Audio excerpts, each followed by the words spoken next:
ورحمۃ اللہ وبرکاتہ۔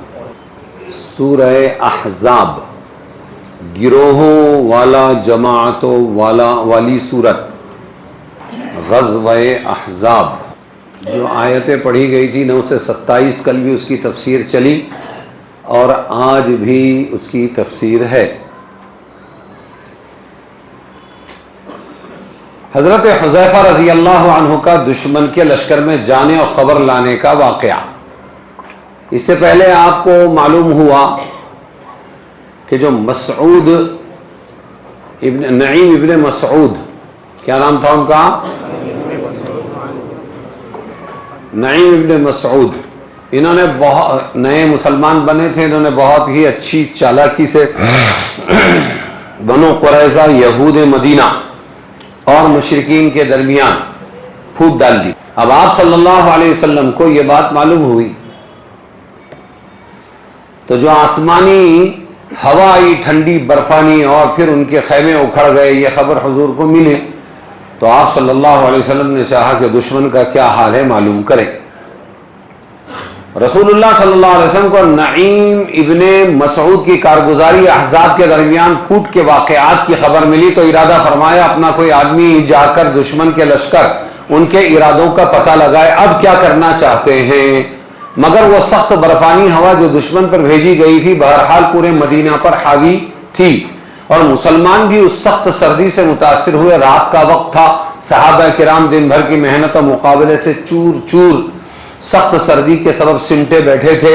رسول اللہ صلی اللہ علیہ وسلم نے مجمع کو مخاطب کر کے فرمایا، کون ہے جو کھڑا ہو اور دشمن کے لشکر میں جا کر ان کی خبر لائے؟ ایک بھی نہیں اٹھا۔ سمجھ رہے ہیں؟ ہاں، ایسے حالات آتے ہیں ذمہ دار پر، ایک بھی نہیں اٹھا۔ اللہ اس کو جنت دے گا یہ وعدہ فرمایا، حالات میں مجبور کر رکھا تھا۔ آپ صلی اللہ علیہ وسلم فوراً نماز میں مشغول ہو گئے۔ یہ ہے ہتھیار۔ کیا ہے؟ ہاں، نہ یہ کہ مامورین پر چڑھا جائے، تم جاؤ جہنم میں، تم سے تو کچھ ہوتا نہیں، سختی اپنی ذات پر، ترغیب مامورین کو۔ سمجھ میں آیا؟ ٹائٹ بیٹھا۔ کچھ دیر نماز میں مشغول رہنے کے بعد پھر مجمع کو مخاطب کر کے فرمایا، حضور صلی اللہ علیہ وسلم نے، کون ہے جو جا کر دشمنوں کے لشکر کی مجھے خبر لا کر دے، اس کے عوض میں جنت حاصل کرے؟ بہت بڑی بشارت تھی، نبی کی زبان سے تھی۔ پھر مجمع خاموش، کسی کی ہمت نہیں ہوئی۔ تیسری مرتبہ بھی یہی کیا، جنت کا وعدہ، پوری قوم خاموش۔ اب نام لیا، اللہ کے رسول نے کیا کیا؟ حذیفہ ابن یمان کھڑے ہو جاؤ، یمان کے بیٹے حذیفہ کھڑے ہو جاؤ، تم جاؤ۔ حضرت حذیفہ فرماتے حالت میری بھی سب جیسی تھی، مگر نام لے کر حکم دینے پر اطاعت کے سوا چارہ نہ تھا، نافرمانی ہو جاتی۔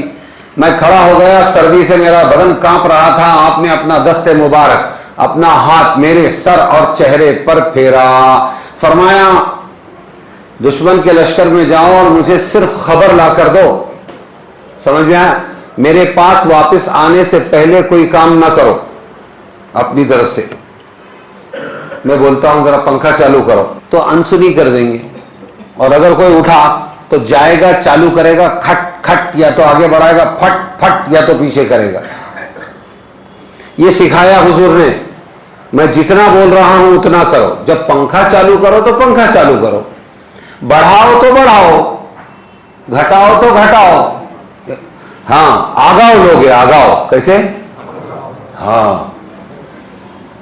آگاؤ۔ تو یہ ایک ہنر ہے، یہ جتنا بولے اتنا کرنا۔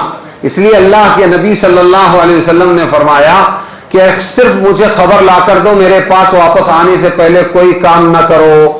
اور پھر آپ نے میری حفاظت کے لیے دعا فرمایا، اللہ حذیفہ کی حفاظت فرما۔ میں نے اپنی تیر کمان اٹھائی، اپنے کپڑے اپنے اوپر باندھ لیے کس کے، اور ان کی طرف روانہ ہو گیا۔ جب یہاں سے روانہ ہوا تو عجب ماجرا دیکھا، خیمے کے اندر بیٹھے ہوئے جو سردی کپ کپی تاری تھی ختم ہو گئی۔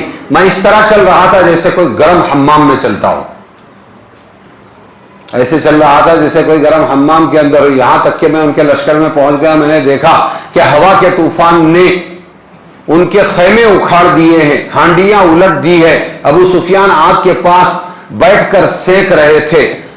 میں نے یہ دیکھ کر اپنا تیر کمان مستحکم کیا. ابو سفیان پر تیر پھینکنے ہی والا تھا کہ مجھے حضور کا یہ فرمان یاد آ گیا, کچھ کام وہاں سے واپس آنے تک نہ کرنا. یہ ادھوگ تھا, کچھ کر لیتے تو گڑبڑ ہو جاتی, اس لیے کچھ مت کرنا واپس آنے تک. ابو سفیان بالکل میری زد میں تھے, مگر اس فرمان کی بنا پر میں نے اپنا تیر الگ کر لیا. ابو سفیان حالات سے پریشان ہو کر واپسی کا اعلان کرنا چاہتے تھے, مگر اس کے لیے ضروری تھا کہ قوم کے ذمہ داروں سے بات کرے. رات کی تاریکی میں, سناٹے میں یہ خطرہ بھی تھا کہ کوئی جاسوس موجود ہوگا, اور خود حذیفہ تھے, ان کی بات سن لے گا. اس لیے ابو سفیان نے یہ ہوشیاری کی کہ دیکھو, بات کرنے سے پہلے سارے مجمع سے کہا ہر شخص اپنے برابر والے آدمی کو پہچان لے تاکہ کوئی غیر آدمی ہماری بات نہ سن سکے. اب پھنسے حذیفہ ابن یمان, لیکن اللہ کے نبی کا انتخاب تھا, بدھو نہیں تھے. حضرت حذیفہ فرماتے ہیں اب مجھے خطرہ ہوا کہ میری برابر کا آدمی جب مجھ سے یہ پوچھے گا تو کون, تو میں کیا جواب دوں گا؟ پھنس جاؤں گا نا. آئیڈیا تو میرا راز کھل جائے گا. انہوں نے بڑی ہوشیاری اور دلیری سے خود پہل کی, مسابقت کر کے اپنے برابر والے آدمی کے ہاتھ پر ہاتھ مار کر پوچھا تم کون؟ کیا پوچھا؟ اس نے کہا تعجب سے تم مجھے نہیں جانتے, میں فلاں ابن فلاں ہوں. وہ قبیلہ حوازن, وہ جو مشرکین کا دوسرا قبیلہ تھا, وہاں کا آدمی تھا. تو اس نے کہا میں فلاں ہوں. اس طرح اللہ تعالیٰ نے حضرت حذیفہ کو گرفتاری سے بچا لیا. سمجھ میں آیا؟ ابو سفیان نے جب یہ اطمینان کر لیا مجمع اپنا ہی ہے, کوئی غیر نہیں, تو اس نے پریشان کن حالات اور بنو قریظہ کی بدعہدی اور سامان جنگ کے ختم ہو جانے کے واقعات سنا کر کہا میری رائے اب یہ ہے کہ اب آپ سب واپس چلیں اور میں بھی واپس جا رہا ہوں. اسی وقت لشکر میں بھگدڑ مچ گئی اور سب واپس جانے لگے. حضرت حذیفہ فرماتے ہیں میں یہاں سے واپس چلا تو ایسا محسوس ہوا کہ میرے گرد کوئی گرم حمام ہو جو مجھے سردی سے بچا رہا ہو. واپس پہنچا تو حضور صلی اللہ علیہ وسلم کو نماز میں مشغول پایا. آپ نے سلام پھیرا تو میں نے واقعے کی خبر دے دی.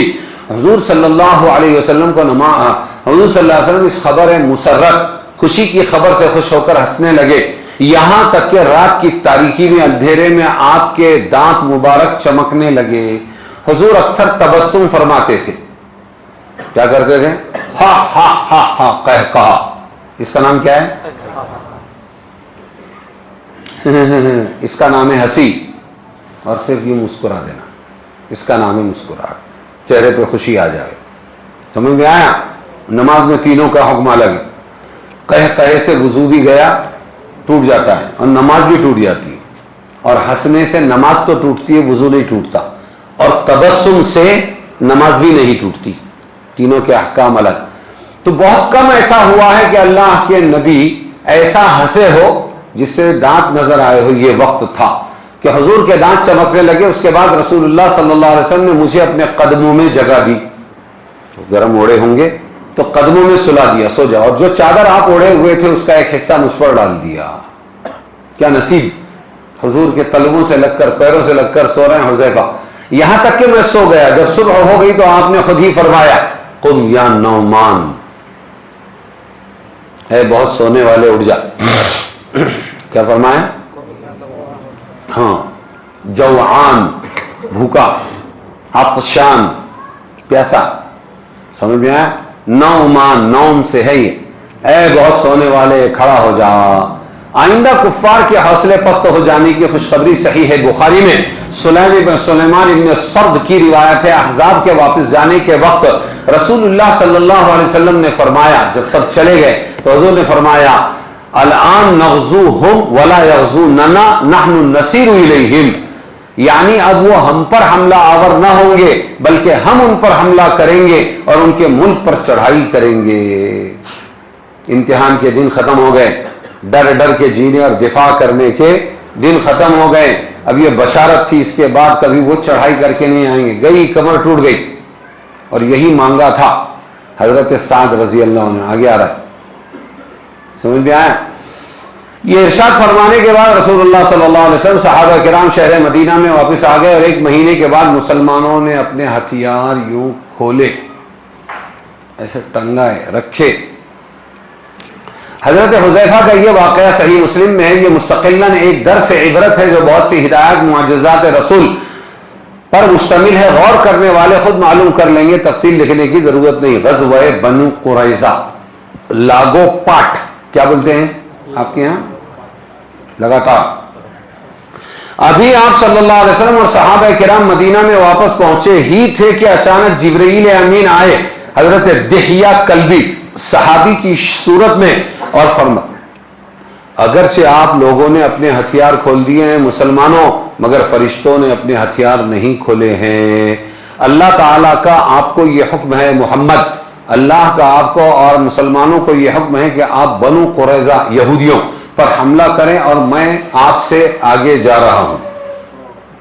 ابھی 1 مہینے کے تھکے ہارے مسافر آئے ہیں، زخمی ہیں، تھکے ہوئے ہیں، بھوکے ہیں. اللہ امتحان کیسا لیتا ہے دیکھو.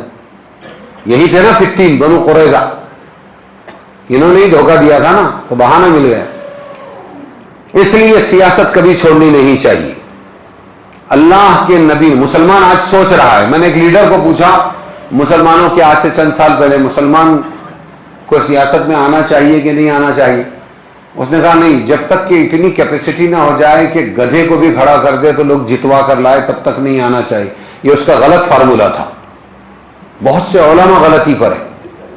اللہ کے نبی نے پہلے دن سے سیاست کی ہے. یہ جو معاہدے کیے بنو قریظہ، ہم تم کو بچائیں گے، تم ہم کو بچانا، ہم نہیں لڑیں گے. بنو مستلق، بنو قینقاع، سب لوگوں سے آپ نے ہاتھ ملایا. اس یوتی کا یہ فائدہ ہوا کہ انہوں نے لالچ میں آ کر کیا کر دیا، عہد توڑ دیا، تو بہانہ مل گیا نا، راستہ کھل گیا نا. ارے سمجھے گے نہیں؟ حضور نے پہلے دن سے سیاست کی، جائز حلال، دین بھی زندہ کیا ہے، سیاست بھی کی. اور مسلمان ابھی سوچ رہا ہے، جس کو اقبال رو کر چلے گئے 100 سال پہلے، ملا کو جو ہے مولانا، ملا کو جو ہے ہند میں سجدے کی اجازت، ناداں یہ سمجھتا ہے کہ اسلام ہے آزاد. اور کب پتا چلا کہ ان کی طلاق، ان کا قرآن، ان کی مسجدیں، ان کے مدرسے، جب یہ آیا تب پتا چلا کہ ارے اقبال نے سچ کہا تھا.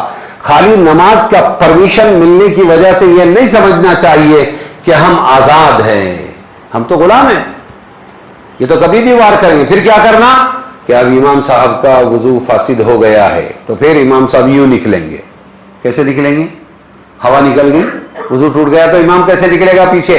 یوں. یہ اشارہ ہے کہ میرا وضو ٹوٹ گیا ہے. تو پھر کیا کرے گا؟ خود بڑھائے گا، یا کوئی نہ کوئی عقل مند مقتدی پہلی صف میں سے آ کے اللہ اکبر آگے نماز کنٹینیو کرے گا.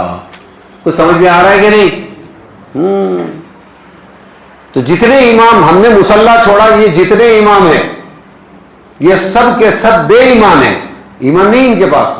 اور اگر ایمان ہے تو علم نہیں ہے، یہ اللہ کو پہچانتے نہیں، مخلوق کے حقوق کا علم نہیں، تو یہ کیا حق ادا کریں گے؟ سیاست. یہ خدمت خلق ہے، یہ خدمت حلق بن گئی. پہلی مرتبہ تم نے چنایا، میں نے اپنا بھرا، دوسری مرتبہ رشتہ داروں کا بھرا، اس مرتبہ پکا وعدہ کرتا ہوں یہ 5 سالوں میں تمہارا کچھ کروں گا. ارے سمجھے گے نہیں؟